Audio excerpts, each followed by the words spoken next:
Hello everyone, हमारे channel के सभी वीडियोस को देखने के लिए आप हमारे चैनल को सब्सक्राइब कर लें और साथ ही साथ घंटी का जो आइकन है इसको प्रेस करके ऑल के नोटिफिकेशन को ऑन कर लें। साथ ही साथ यदि आप इसके पहले के सभी वीडियोस को देखना चाहते हैं तो आप अपने प्लेलिस्ट पर जाएं। प्लेलिस्ट पर जाने के बाद आपको वहां पर आपकी क्लास के सभी फोल्डर दिख जाएंगे। आप जिस भी क्लास में पढ़ते हैं या जिस भी वीडियो को देखना चाहते हैं आप उस फोल्डर को ओपन कर सकते हैं। फॉर एग्जांपल, यदि आप क्लास 8 के टर्म 2 वाले वीडियोस को देखना चाहते हैं तो ऊपर वाले फोल्डर को क्लिक करेंगे, आपको वहां पर सभी वीडियो दिख जाएगा। हेलो एवरीवन, स्वागत है आप सभी का अपने यूट्यूब चैनल जैकपुर पे। आज के इस वीडियोस में हम लोग क्लास 7 का मैथ डिस्कस करने वाले हैं जिसमें हम लोग माध्य को पढ़ेंगे, ठीक है। और ये सभी जो है आप लोग के टर्म 2 एग्जाम जो आप लोगों का जून में होने वाला है, लिखित परीक्षा, उसके लिए काफ़ी इंपॉर्टेंट होने वाला है। तो हम लोग आज देखेंगे माध्य हम लोग सीखेंगे कि किस प्रकार से हम लोग माध्य निकाल सकते हैं। तो वीडियो काफ़ी इंपॉर्टेंट है, शुरू से लेकर अंत तक बने रहना है। यदि आप हमारे चैनल पर पहली बार आए हैं तो सब्सक्राइब करके घंटी के बेल आइकन को दबा दीजिएगा ताकि हर एक वीडियो का नोटिफिकेशन आपके मोबाइल पर जाता रहे। तो चलिए स्टार्ट करते हैं। देखिए, सबसे पहला सवाल क्या है, गणित विषय में 20 बच्चों का पूर्णांक 20 में से प्राप्तांक निम्नांकित है। अब देखिए यहाँ पे आपको 20 बच्चों का जो है नंबर्स दिया गया, यानी 20 बच्चों ने इस नंबर को लाया है। तो यहाँ पर आप लोग देख पा रहे हैं अच्छे से, यहाँ पे 20 बच्चों का जो है नंबर्स दिया गया है। अब इसको बनाना है। अब देखिए यहाँ पर इसमें क्या पूछ रहा है आपसे, सवाल में दो बातें और पूछी गई है। उपयुक्त आंकड़ों को आरोही क्रम में सजाकर निम्नलिखित प्रश्नों का उत्तर दें। आपको आरोही क्रम में सजाना है। आरोही का मतलब होता है बढ़ते क्रम में, जो सबसे पहले कम नंबर लाया होगा उसको लिखेंगे, फिर उससे ज़्यादा को लिखेंगे, ठीक है। जैसे यहाँ पे देखिए इसमें अगर आप सरसरी निगाह से अगर देखेंगे तो यहाँ पे देखेंगे ये 4 नंबर सबसे हमको छोटा लग रहा है, तो आपको 4 को आगे रखना है, ठीक है। 4 के बाद 6 आएगा, 6 के बाद 7 आएगा। इस प्रकार से आप इसको सजा कर लिखेंगे बढ़ते क्रम में, ठीक है। उसके बाद आपसे कह रहा है कि न्यूनतम एवं अधिकतम अंक बताइए। सबसे कम और सबसे अधिक नंबर आपको बताना है। उसके बाद इन आंकड़ों का परिसर निकालना है। तो इन आंकड़ों को क्या करेंगे हम लोग, परिसर निकालेंगे। अब देखिए यहाँ पे आरोही क्रम में जब आप इसको पहले सजा लीजिएगा, आरोही क्रम में 4 से स्टार्ट होगा, 6, 7, 9, 9। अब 9 2 बार है तो 9 लगातार लिखना होगा आपको। 12 2 बार है तो 12 यानी कि 13 लिख दीजिएगा। 13 2 बार है, 14 देख लीजिएगा कहीं और 14 तो नहीं है, नहीं है तो एक ही बार लिखना है। 15 लिखना है, 16 लिखना है, 16 एक बार और है तो एक बार और लिखेंगे। इस प्रकार से जो है आपको सजा करके पूरा एंड तक लिख लेना है। उसके बाद एक काम और कीजिएगा, इसको गिन लीजिएगा। इसका तरीका क्या है, जैसे कि आपको कहा था ना कि 20 बच्चों का ये है, ये कितना बच्चों का है, 20 बच्चों का है। तो आप क्या कीजिएगा ना, इसको गिन लीजिएगा। जिस घड़ी आप इसको लिखिएगा बढ़ते क्रम में तो उसको गिन लीजिएगा, 1 2 3 4 5 6, 20 होना चाहिए। ना कम होना चाहिए ना बेसी होना चाहिए। अगर कम या बेसी हो गया तो समझ जाइए कि आपने गलती कर दिया है, ठीक है। और गलती कर दिया है तो फिर आंसर भी गलत आएगा।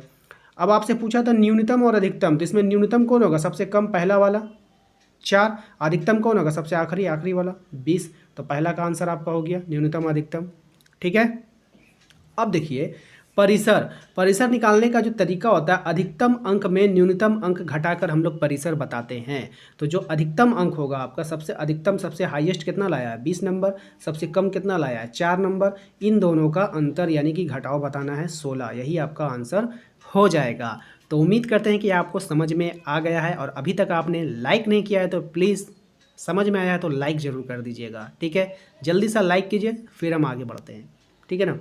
अब देखिए अगला सवाल क्या रहा है, आंकड़े का अवरोही क्रम में सजाकर निम्नांकित प्रश्नों का उत्तर देना है।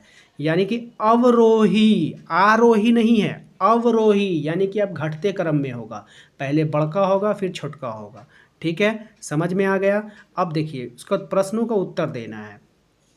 प्रश्न का उत्तर हम बाद में देंगे, पहले इसको अवरोही क्रम में हम सजा लेते हैं। तो जैसे ही अवरोही क्रम में आप सजाएंगे तो 55, 45, 42, 35, 32, 31, 30, 24, 21, 18 यानी कि घटते क्रम में आ गया। अब क्या करना है, अब सवाल का जवाब देंगे। उपयुक्त आंकड़ों का उच्चतम मान क्या होगा। तो बताइए इसका उच्चतम मान आप किधर देखिएगा, आखिरी में देखिएगा, नहीं ये घटते हैं। इसका उच्चतम मान पहले होगा 55, तो उच्चतम मान कितना हो गया 55 हो गया, ठीक है। इसका न्यूनतम मान क्या होगा, तो न्यूनतम मान इसका कहाँ पे होगा बताइए, पहले होगा कि आखिरी में होगा। तो आप कहेंगे सर आखिरी में होगा, ठीक है। तो इसका न्यूनतम मान कितना हो गया 18, इसका भी आंसर हो गया। प्रसार ज्ञात करें, क्या ज्ञात करें, प्रसार ज्ञात करें। प्रसार वही चीज़ है, अधिकतम अंक में न्यूनतम अंक को घटाकर आपको बताना है। तो अधिकतम अंक कितना है बताइए 55, और न्यूनतम अंक कितना है आपका 18। तो 55 में 18 को घटा देंगे तो 15 में से 8 गया 7, 4 में से 1 गया 3, टोटल हो गया आपका 37। कितना हो गया 37 आपका आंसर हो जाएगा, तो उम्मीद करते हैं कि आपको समझ में आ गया है। चलते हैं अगले सवाल पे। अगला सवाल में आपसे कह रहा है कि निम्नलिखित आंकड़ों का अंकगणित माध्य निकालना है, यानी आपको माध्य निकालना होगा। ठीक है, तो माध्य निकालने का जो तरीका होता है, जो फॉर्मूला होता है ना, उसको आप दिमाग में बैठा लीजिए, यानी आप लोग याद कर लीजिए अच्छे से कि माध्य का फॉर्मूला क्या होता है। तो माध्य का फॉर्मूला होता है सभी प्रेक्षणों का योगफल बटे प्रेक्षणों की संख्या, यानी टोटल जितने नंबर्स आपको दिए गए हैं सबको जोड़ देना है, और जोड़ करके प्रेक्षणों की संख्या को नीचे लिखेंगे। प्रेक्षणों की संख्या का मतलब होता है, इसको गिनिए कि काय गो है, 1 2 3 4 5 6 7 8 9 10, टोटल 10 गो है, तो 10 प्रेक्षण हो गया यहाँ पे। ठीक है, तो हम लोग क्या करेंगे, माध्य निकालने के लिए सबको जोड़ देना है, और जितना नंबर है यहाँ पे उसको नीचे लिख देंगे और उससे भाग दे देंगे। तो यहाँ पर देखिए वही काम किया गया, सबको जोड़ दिया, 2 + 3 + 2 + 5 + 6 + 2 + 9 + 2 + 9 + 8, सभी को जोड़ देना है। जोड़ करके जय गो है तय गो से भाग दे देना है। भाग देने के बाद आप देखेंगे यहाँ पर आपका आ गया 48/10। देखिए कोई भी नंबर को अगर 1 पे 0 होगा ना, तो इसका भाग बहुत ही आसान होता है। जैसे 1 पे 0, 1 पे 00, 1 पर 000, 1 पर 40, 1 पर 60, कितनों रहे, अगर 1 पर 0 आ गया तो वो वाला भाग बिल्कुल आसान हो जाता है। आंख बंद करके भी आप भाग दे सकते हैं। कैसे, अब देखिए यहाँ पर क्या करना है आपको। जैसे ये 48 है, तो अगर इसके नीचे 1 0 है 1 पर, तो इधर से इधर से दाएं तरफ से उल्टा तरफ से एक अंक के बाद पॉइंट लगा देंगे, तो हो जाएगा आपका आंसर। तो आपका आंसर हो गया 4.8। समझ गए। फॉर एग्जाम्पल अगर नीचे 100 रहता तो इसमें 00 है, तो हम लोग 2 अंक के बाद पॉइंट लगाते, यानी पॉइंट यहाँ पे लगता। ठीक है, समझ गए आप लोग।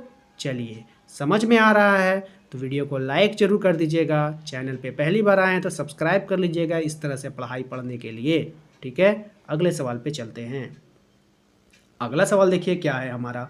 अगले सवाल में कह रहा है कि 5 4 2 1 0 3 5 4 2 4 इन आंकड़ों का परिसर ज्ञात करें, अंक गणितीय माध्य ज्ञात करें। तो देखिए परिसर ज्ञात करने के लिए क्या होता है बताइए। अभी हमने आपको बताया था अधिकतम अंक में न्यूनतम अंक को घटा देना है, यानी बड़का में छुटका को घटा करके आंसर देना है। तो बताइए यहाँ पर जो परिसर हम लोग निकालेंगे, तो परिसर का फॉर्मूला क्या था, अधिकतम अंक घटाओ न्यूनतम अंक। यदि आपका लिखित परीक्षा हो रहा है तो आप लोगों को फॉर्मूला लिखना होगा। बिना फॉर्मूला का यदि आप बनाएंगे तो आपका नंबर्स कट कर लिया जाएगा। ठीक है, तो फॉर्मूला के साथ आपको बनाना है। सभी का फॉर्मूला आप लोगों को याद करना होगा। परिसर ज्ञात करने के लिए हम लोग अधिकतम अंक में न्यूनतम अंक घटाएंगे। अधिकतम अंक है 5, न्यूनतम अंक यानी सबसे छोटा अंक कौन होगा, 0। तो 5 में से 0 घटाएंगे तो आंसर कितना आने वाला है, 5 आने वाला है। अगला सवाल कह रहा है हमारा, अगला सवाल में कह रहा है कि अंक गणितीय माध्य निकालना है। तो माध्य निकालने के लिए आपको हमने बताया था कि सभी प्रेक्षणों को जोड़ देना है और उसका जितना संख्या होगा यानी जय गो होगा तय गो से आपको भाग दे देना है। तो देखिए उसी प्रकार से आप फॉर्मूला लिख लीजिएगा, सभी प्रेक्षणों का योगफल बटे प्रेक्षणों की संख्या। लिखने के बाद आपको क्या करना होगा, आपको सभी को जोड़ देना है। जोड़ देने के बाद क्या करेंगे, जोड़ देने के बाद क्या करेंगे, जय गो था 1 2 3 4 5 6 7 8 9 10, 10 गो था तो 10 से भाग दे देंगे। जैसे 10 से आपने भाग दिया तो हमने कहा था कि 1 पर 0 वाला जो भाग होता है वो काफ़ी आसान होता है। एक अंक के बाद पॉइंट लगा देना है, तो 30 के बाद अगर यहाँ पे पॉइंट लगाइएगा तो इसका वैल्यू कितना आ जाएगा, 3 आ जाएगा। लेकिन यहाँ पर जो 3 आया है वो 1 0 से 1 0 काट करके आया है, या नहीं तो आप 10 का पहाड़ा में 30 को काट दिए हैं कितना बार में, 3 बार में। इसीलिए इसका आंसर कितना हो गया, 3 हो गया। तो उम्मीद करते हैं कि आपको समझ में आ गया होगा। चलते हैं अगले सवाल पे। अगला सवाल कह रहा है निम्न आंकड़ों का परिसर निकालना है। आपको आंकड़ा दे दिया गया है, क्या दे दिया गया है, आंकड़ा दे दिया गया है। अब इन आंकड़ों का हम लोग क्या करेंगे, परिसर निकालेंगे। तो परिसर किस प्रकार निकलेगा, देखिए, परिसर निकालने के लिए हमने आपको कहा था कि आप क्या कीजिएगा, उच्चतम वैल्यू और न्यूनतम वैल्यू को घटा देना है। लेकिन यहाँ पर समझ में नहीं आ रहा है कि कौन सा बड़ा होगा, कौन सा छोटा होगा। क्यों? क्योंकि एक ही नंबर दो दो बार रिपीट है, एक ही नंबर दो दो बार रिपीट है ना? तो इस कारण से जो है दिक्कत होता है। इसीलिए आप क्या कीजिए, इसको बढ़ते क्रम में सजा लीजिए, यानी छोटका लिखिए, फिर बड़का लिखिए, फिर बड़का जय गो है उसको लिखिए, ऐसे करके सजा लीजिएगा। तो आपको जो अंतिम में आएगा वो सबसे बड़ा होगा और जो पहले स्टार्ट किए होंगे वो सबसे छोटा होगा। तो अब आपको समझ में आ गया न्यूनतम अंक और अधिकतम अंक। अब क्या करिएगा, परिसर निकालिएगा। परिसर निकालने का जो फॉर्मूला होता है वो अधिकतम अंक में माइनस न्यूनतम अंक करने से आता है। तो 25 में 17 जैसे ही आप घटाएंगे आपका आंसर 8 आ जाएगा।